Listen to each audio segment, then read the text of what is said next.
Vinay dead body తీవ్ర కలకలం రేపింది. ఎలాంటి ఆధారాలు దొరక్కపోయినా ఓ చిన్న క్లూతో పోలీసులు ఈ కేసును ఛేదించారు. వినయ్ను హత్య చేసేందుకు ఎందుకు సహకరించావన్న ప్రశ్నకు షైనా సమాధానం చెప్పింది.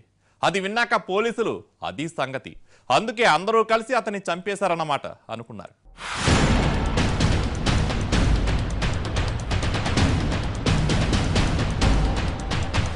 వినయ్ మర్డర్ కేసు దర్యాప్తు ప్రారంభించిన పోలీసులకు పోస్టు మార్టంలో ఎలాంటి ఆధారాలు లభించలేదు. దర్యాప్తు ఎలా ముందుకెళ్లాలా అని ఆలోచిస్తున్న తరుణంలో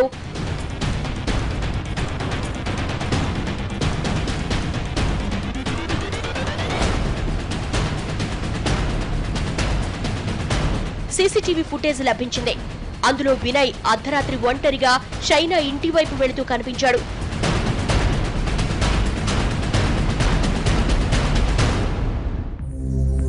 పోలీసుల చుట్టుపక్కలందరినీ ప్రశ్నించగా వినయ్ షైనాల వ్యవహారం బయటపడింది. వెంటనే షైనాను అదుపులోకి తీసుకుని ప్రశ్నించగా ఆమె నిజం బయటపెట్టింది. ఇంట్లో అందరూ కలిసి ఎలా ప్లాన్ చేసింది, ఎలా చంపేసింది అన్ని వివరించింది.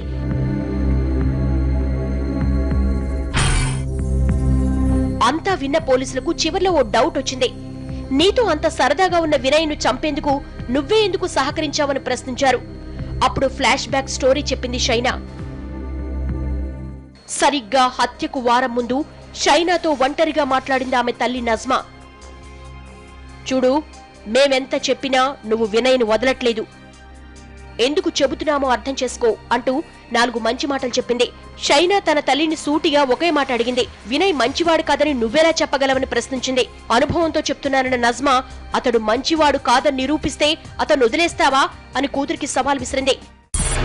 ఒక క్షణం ఆలోచించి సరైనంది షైనా. దాంతో షైనాకు ఓ ప్లాన్ చెప్పింది నగ్మా.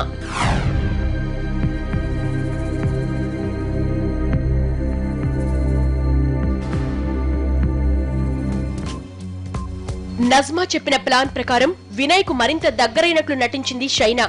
అతనితో రాసుకు పూసుకు తిరిగింది. అదంతా ప్లాన్ అని తెలియక తన లవ్ ట్రాక్ వర్కౌట్ అవుతోందనుకున్నాడు వినయ్.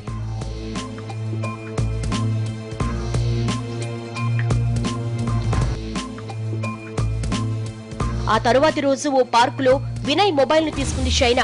అందులో ఏ యాప్స్ ఉన్నాయో చూసింది. ఇదేంటి, నీ మొబైల్లో పెద్దగా యాప్స్ లేవు, ఉండు నేను కొన్ని ముఖ్యమైన యాప్స్ డౌన్లోడ్ చేస్తాను, వాటితో మనం వీడియో రూపంలో మాట్లాడుకోవచ్చు అని చెప్పింది షైనా.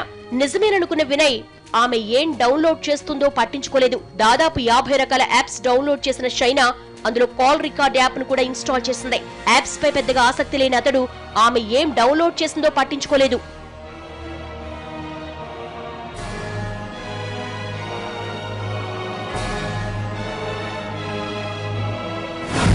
నాలుగు రోజుల తర్వాత మళ్లీ వినయ్ మొబైల్ తీసుకుంది షైనా. అతని దగ్గర నుంచి కాస్త పక్కకెళ్లి కాల్ రికార్డ్ యాప్ లో ఏ కాల్స్ రికార్డ్ అయ్యాయో తెలుసుకుంది. వాటిని వినగానే ఓ కాల్లో తమ స్నేహితుడితో వినయ్ మాట్లాడిన సంభాషణలు ఆమెకు తెలిసాయి. ఆ కాల్లో ఎరా ఆమెతోనే తిరుగుతున్నావు, కొంపదీసి ప్రేమిస్తున్నావా ఏంటి అని ప్రశ్నించాడు అవతలి ఫ్రెండ్. ప్రేమ తొక్క, ఓ 4 రోజులు పార్కులో తిప్పుతా, తర్వాత హోటల్ కి తీసుకెళ్లి ఎంజాయ్ చేస్తా, తర్వాతేముంది బ్లూ ఫిల్మ్స్ తీసి బ్లాక్ మెయిల్ చేయడమే, ఆనందానికి ఆనందం, డబ్బుకు డబ్బు, ఎలా ఉంది ప్లాన్ అని అడిగాడు వినయ్. ఈ ఒక్క కాలే వినయ్ నిజస్వరూపాన్ని బయట పెట్టింది. వెంటనే ఆ కాల్ వాయిస్ ను తన మొబైల్లోకి షేర్ చేసుకున్న షైనా కాల్ రికార్డ్ యాప్ ను డిలీట్ చేసింది. తర్వాత సైలెంట్ గా మొబైల్ ను వినయ్కి ఇచ్చి ప్రేమ వలకబోసినట్లు నటించింది. ఆ రోజు ఇంటికి వెళ్లిన తర్వాత మొబైల్ కాల్ రికార్డ్ వాయిస్ ని తన తల్లికి వినిపించింది షైనా. నువ్వు చెప్పిందే నిజమమ్మా, వాణ్ణి మంచి ఫ్రెండ్ అనుకున్నాను, కానీ వాడో దుర్మార్గుడు, ఇంకొన్నాళ్లు వాడితో తిరిగితే నా జీవితం నాశనమైపోయేదే అంటూ ఏడ్చేసింది షైనా. వినయ్ కంట్రీ ప్లాన్ తెలుసుకున్నాక నజ్మాకు కోపం పెరిగిపోయింది. విషయాన్ని ఇంట్లో అందరికీ చెప్పింది. ఇలాంటి వాణ్ణి ఊరికే వదిలేయకూడదనుకున్న వాళ్ళంతా అతన్ని చంపేయడమే సరైన శిక్ష అనుకున్నారు. అందుకే ప్లాన్ ప్రకారం హత్య చేసి పనైపోయిందనుకున్నారు. ఈ ఫ్యామిలీ చేసిన దాంట్లో తప్పేమీ లేదన్నట్లు కనిపిస్తున్నా చట్ట ప్రకారం అది నేరమే. ఆ కాల్ వాయిస్ ను పోలీసులకు వినిపించుంటే వాళ్లే వినయ్ను అరెస్టు చేసేవాళ్లు, అతని సమస్య సాల్వ్ అయ్యేది. కానీ ఈ కుటుంబం అలా చేయలేదు. ఫలితం హత్య కేసులో నిందితులుగా 4గురిని పోలీసులు అరెస్టు చేశారు. విద్యార్థులను తీర్చిదిద్దాల్సిన లెక్చరరే తప్పుడు మార్గంలో పయనించి తన కుటుంబ సభ్యులందరినీ జైలు పాలు చేసినట్లయింది. కూతురి క్షేమం కోసం చేసిన తప్పుడు పని జీవితాంతం వాళ్లను కలిచివేస్తూనే ఉంటుంది. ఇది జరిగిన దారుణం. వినయ్ ఎలాంటి వాడో ముందుగానే తెలుసుకున్నారు కాబట్టి ఆ దుర్మార్గుడి ఉచ్చు నుంచి షైనా బయటపడగలిగింది. అయితే అతన్ని చంపడమే పరిష్కారం అనుకోవడం ఆ కుటుంబాన్ని జైలు పాలు చేసింది. అసలు వినయ్ ఆమె జీవితంలోకి రాకుండా ఉంటే ఆ ఫ్యామిలీ ఎంతో సంతోషంగా ఉండేది. పేరెంట్స్, మీ పిల్లలు కూడా జాగ్రత్త. వాళ్ళు ఎవరితో తిరుగుతున్నారో గమనిస్తూ ఉండాలంటోంది వినయ్ కథ. ఇది ఇవాల్టి క్రైమ్ ఫ్యాక్టర్. రేపటి ఎపిసోడ్లో మరో వాస్తవ గాథను చూద్దాం.